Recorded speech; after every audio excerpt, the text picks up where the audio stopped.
Dans ce groupe électrogène, Célestin, qu'est-ce qu'on trouve? Alors il y a plusieurs composants, donc il y a deux panneaux solaires, donc comme les panneaux solaires qu'on met sur le toit d'une maison.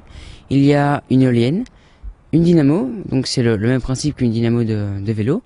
Donc lorsque la roue de la remorque tourne, la dynamo de la remorque tourne elle aussi, et elle produit de l'électricité, et elle recharge des batteries.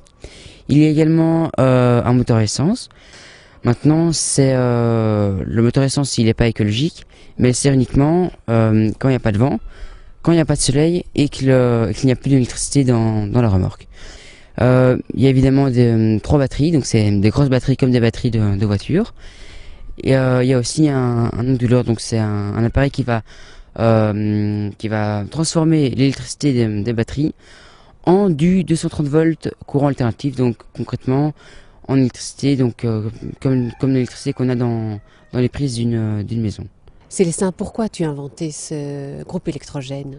À la base, l'idée vient d'un voyage au Niger que j'ai effectué quand j'avais justement 10 ans. Et voilà, lors de ce trajet, de ce voyage, j'ai été quand même assez fort sensibilisé par la pauvreté et le manque de l'accessibilité à l'électricité et aux ressources primaires.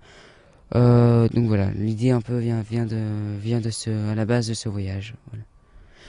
Maintenant, au niveau des applications, ça peut logiquement évidemment s'appliquer pour les pays en voie de développement, donc en Afrique par exemple, mais aussi en cas concret d'actualité par exemple en Haïti, pour les catastrophes naturelles.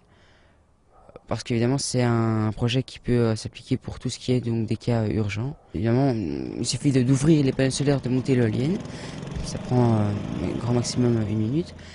Et grâce à ça, on peut produire de l'électricité pour effectivement alimenter ce que vous avez dit, mais aussi des pompes à eau par exemple, pour pouvoir puiser l'eau. Un hôpital provisoire ou même des villages, un éclairage, avoir une connexion internet, il y a énormément d'applications. Évidemment des frigos pour conserver les vaccins, pour les ONG ou les médecins sans frontières par exemple. Voilà, c'est tout un tas de facteurs.